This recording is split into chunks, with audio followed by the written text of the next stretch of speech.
মাননীয় প্রধান উপদেষ্টা, প্রথমে আমাকে এখানে ইনভাইট করার জন্য আমি আজকের আয়োজক সংস্থা ইউনাইটেড নেশনস অর্গানাইজেশনের কান্ট্রি অফিসকে আমি ধন্যবাদ জানাচ্ছি। 15.5 বছর জাতির উপরে অত্যাচারের যে স্টিম রোলার চলেছে, এর দ্বারা অনেকেই ভিক্টিমাইজড হয়েছে। জুলাইটা ছিল তার শেষ পরিণতি। শুরুটা ছিল কার্যত 2009 সালের 25 এবং 26 ফেব্রুয়ারি। ঢাকার পিলখানায় 57 জন দেশপ্রেমিক চৌকস প্রতিশ্রুতিশীল বিভিন্ন পর্যায়ের সামরিক কর্মকর্তাকে হত্যাকাণ্ডের মধ্য দিয়ে বাংলাদেশের উপর ফ্যাসিজমের থাবা শুরু হয়। তারপরে একে একে রাজনৈতিক দল, প্রথমে আমাদের দলটাকে দিয়েই শুরু করা হয় এবং শেষ পর্যন্ত যারা অপোজিশনে ছিলেন তারা কেউ বাদ পড়েননি। শুধু রাজনৈতিক দল নয়, এদেশের আলেম সমাজ, সাংবাদিক সমাজ, বুদ্ধিজীবী সমাজ, ব্যবসায়ীরা কেউই কিন্তু ফ্যাসিবাদের থাবা থেকে বাদ পড়েননি। অনেক সাংবাদিকের জীবনও চলে গিয়েছে, আবার কাউকে কাউকে জেলের ভাত খেতে হয়েছে। এমনকি হিউম্যান রাইটস নিয়ে যারা কাজ করেন তাদেরকেও সত্য কথা বলার জন্য জেলে থাকতে হয়েছে। এর পাশাপাশি নতুন আরেকটা সংস্কৃতি বাংলাদেশ দেখেছে, যেটাকে বলা হয়েছে আয়নাঘর। এ সংস্কৃতি এর আগে বাংলাদেশ কখনো দেখেনি এবং ব্যক্তিগতভাবে আমি নিজেও তার সাক্ষী। শেষবার 22-12 ডিসেম্বর যখন আমাকে গ্রেফতার করা হয়, যে জায়গাটায় আমাকে রাখা হয়েছিল, এমন কিছু মানুষ, কিছু মুখ আমি দেখতে পেয়েছিলাম যাদের মুখে বিষণ্ণতার প্রচন্ড ছাপ। পরবর্তী পর্যায়ে জেলে যখন গিয়েছি, তখন সেই মানুষগুলা কেউ কেউ এগিয়ে এসে বলেছে, আমরা ওই দিন ওই রাতে অমুক জায়গায় আপনাকে দেখেছি। জিজ্ঞেস করেছিলাম, আপনি কোথায় ছিলেন? বলে যে আমি ওখানেই ছিলাম। কত সময় ছিলেন? হাসতে হাসতে বলে, কত সময় নয়, ঘন্টা নয়, দিন নয়, মাস নয়, আমাকে জিজ্ঞেস করুন আমি কয় বছর ছিলাম। অথচ আমাদের আইনে স্পষ্টভাবে ডিরেকশন দেয়া আছে, কাউকে গ্রেফতারের 24 ঘন্টার ভিতরে অবশ্যই তাকে আদালতে তুলতে হবে। কিন্তু না, তারা আদালতের মুখ দেখেননি। তারা জানেন না তাদের পরিবার পরিজন কে কিভাবে আছে, পরিবার জানে না তারা আদৌ বেঁচে আছে কিনা। আমি সকল আয়নাঘর দেখিনি, আমি যেটা দেখেছি আমি বুঝতে পেরেছি এটি মধ্যম মানের, এটি চরম নিকৃষ্ট মানের নয়। সেই জায়গাগুলোতে কি হয়েছে সে কাহিনী যারা ভুক্তভোগী তারাই ভালো বলতে পারবেন। রাজনৈতিক দলগুলো নিজেদের অবস্থান থেকে বারবার তার প্রতিবাদ জানিয়েছে, কিন্তু তার প্রতিকার আমরা পাইনি, করতে পারিনি। শেষ পর্যন্ত আমাদের যুব সমাজের অতি ছোট্ট এবং সাধারণ একটি দাবিকে নিয়েই তারা রাস্তায় নেমেছিল। অতীতের মতো একই খান্দায় একইভাবে তাদের সেই দাবিকে স্তব্ধ করে দেওয়ার জন্য চেষ্টা করা হয়েছিল। 15 জুলাই রাতে ঢাকা বিশ্ববিদ্যালয়ে যা ঘটেছে, বিশ্ববিদ্যালয়ের ইতিহাসে এটি ছিল আনপ্রেসিডেন্টেড। এর আগে তার কোনো উদাহরণ ছিল না। রাজনৈতিক কর্মীদেরকে লেলিয়ে দেওয়া হয়েছিল, তারা একই সাথে আঘাত করেছে ছেলেদেরকে, আমাদের মেয়েদেরকেও বাদ দেয়নি। কার্যত এই মুভমেন্টটা এখান থেকেই মোমেন্টাম পেয়েছিল। এরপরে একে একে আবু সঈদের হত্যাকাণ্ড এবং বাকি হত্যাকাণ্ডগুলো শেষ পর্যন্ত জুলুমের অবসান করতে সক্ষম হয়েছে। আমি জাতিসংঘের ফ্যাক্ট ফাইন্ডিং কমিটিকে আমার দল এবং বাংলাদেশের মজলুম জনগণের পক্ষ থেকে ধন্যবাদ জ্ঞাপন করি। তারা স্বল্পতম সময়ে এগিয়ে এসেছেন এবং বাস্তবতা তারা তুলে আনার চেষ্টা করেছেন, কিন্তু তারা যেটুকু এনেছেন এটা আংশিক মাত্র, এটি পূর্ণাঙ্গ নয়। তার বাইরেও জুলুমের বিস্তর ক্ষেত্র রয়ে গেছে। আশার দিক, নূতন সরকার গঠিত হয়েছে ফ্যাসিজমের পতনের প্রেক্ষাপটে। বিচারের জন্য ট্রাইব্যুনাল গঠন হয়েছে, বিচারক নিয়োগ হয়েছে, তদন্তকারী সংস্থা হয়েছে, প্রসিকিউশনও নিয়োগ হয়েছে। কিন্তু এটি সত্য, এখন 1 বছর ছুঁই ছুঁই, এ সময়ের ভিতরে কিন্তু বিচার এখনো দৃশ্যমান হয়নি। আমরা বিশ্বাস করি এই প্রক্রিয়ার সাথে যারা সম্পৃক্ত তারা তাদের সর্বোচ্চটা দিয়ে চেষ্টা করছেন। সরকারের কাছে আমাদের অনুরোধ, এই এফোর্ট কি যথেষ্ট, নাকি এই জায়গায় আরো কিছু করার আছে? যদি আরো কিছু করার থাকে সেটিই তো করা উচিত। সারা বাংলাদেশে আমার মতো আপনারা অনেকে ঘুরেন, সব জায়গায় তো কান্নার রোল। কেউ আপনজন হারিয়ে, আর কেউ নিজেকে হারিয়ে।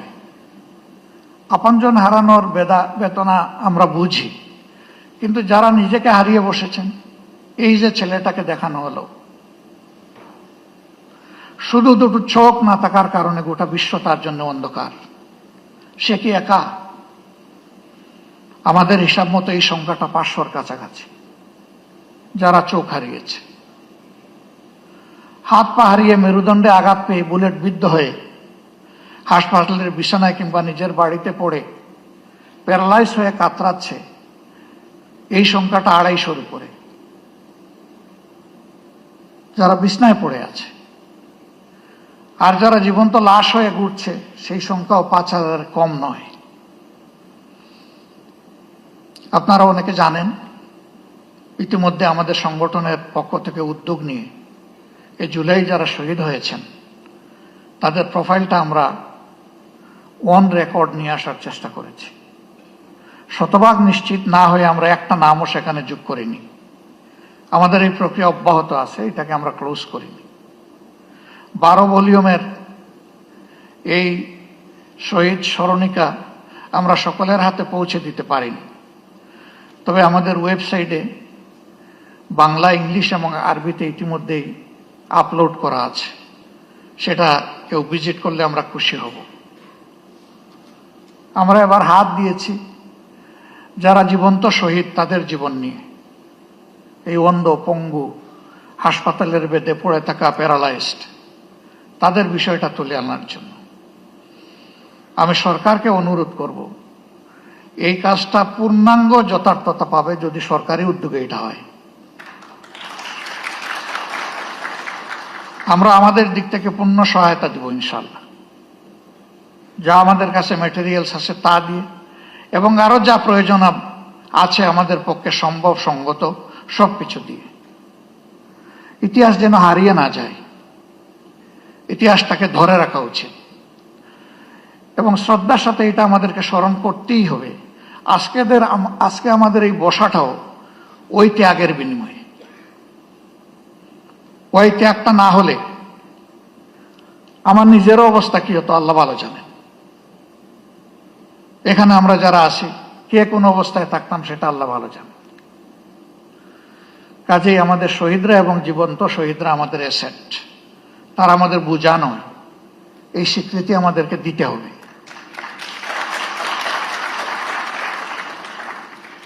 আমাদের সম্পদকে মুখে নয়, বাস্তবেই সম্মান দেখাতে হবে।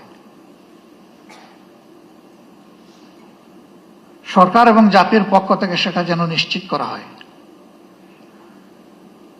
এ বিষয়ে নিশ্চিত করতে হলে 3টা জিনিস প্যারালাল চলতে হবে: বিচার, সংস্কার এবং নির্বাচন।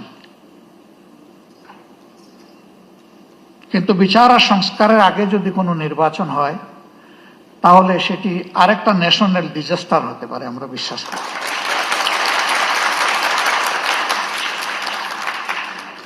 গত 26 তারিখ চীন মৈত্রী সম্মেলন কেন্দ্রে, সেখানে শহীদ পরিবার সোসাইটির একটা আয়োজন ছিল। 2-4 জন বক্তব্য রেখেছেন, পুরোটা শুনতে পারিনি আমার অসুস্থতার কারণে, আংশিক শুনে আমি চলে গেছি।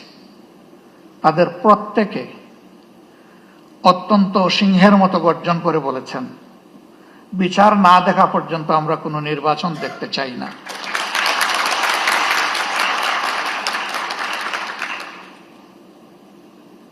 তারা এই দাবি করেননি। শত শত মানুষ যাদেরকে হত্যা করা হয়েছে, হাজারো মানুষ যাদেরকে পঙ্গু করা হয়েছে, তাদের সকলের বিচার করে তারপরে নির্বাচন হোক, তারা তা বলেননি। তারা বলেছেন যারা জঘন্য অপরাধী তাদের বিচারটা অন্তত 2-4টা হলেও আমরা নিজ চোখে দেখতে চাই।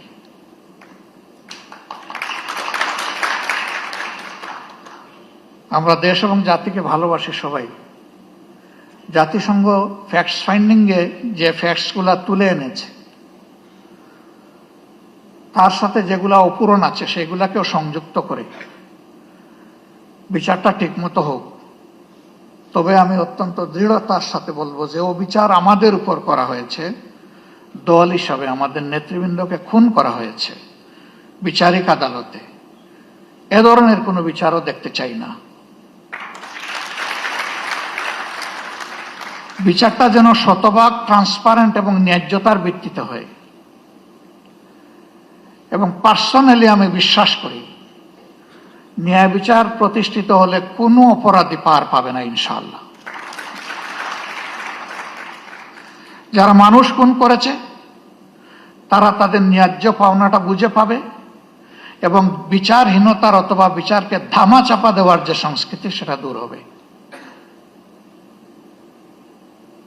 আমরা আমাদের দলের পক্ষ থেকে প্রতিশ্রুতি দিচ্ছি, এই প্রক্রিয়ায় আমাদের পূর্ণ সমর্থন এবং সহযোগিতা থাকবে। জনগণের ম্যান্ডেটের ভিত্তিতে আমরা সরকার পরিচালনা করার সুযোগ পাই অথবা আমরা বিরোধী দলে থাকি, এ বিষয়ে আমাদের ভূমিকা হবে স্পষ্ট, ন্যায্য এবং অকুতভয়।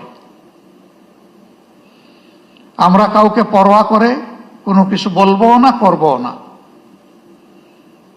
ভয় করব শুধু আল্লাহ তাআলাকে। দায়বদ্ধ থাকবো প্রথমে নিজের বিবেকের কাছে, তারপরে দেশবাসীর কাছে। অন্যান্য দলের পক্ষ থেকে একই প্রতিশ্রুতি আসুক তা আমি প্রত্যাশা করি। কেউ না কেউ তো আগামী সরকার চালাবে, তাহলে যারাই চালাক তারা যেন জাতির এই আমানত রক্ষা করে, আমরা যেন বিশ্বাসঘাতক না হই।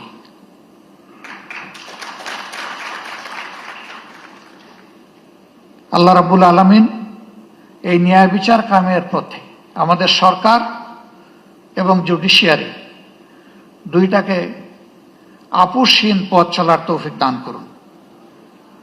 এবং আমি এখানে আরেকবার বলবো, জুডিশিয়ারি আমাদের স্বাধীন, এই কথা শুনতে শুনতে কান দুটো প্রায় বন্ধ হয়ে যাওয়ার উপক্রম হয়েছে। এটারও অবসান ঘটুক এবং সত্যিকার অর্থেই জুডিশিয়ারি স্বাধীন হোক। জুডিশিয়ারি তার পূর্ণ স্বাধীনতা ভোগ করুক, তাহলে আমরা মিনিমাম ন্যায় বিচার পেতে পারি বলে আশ্বস্ত হব।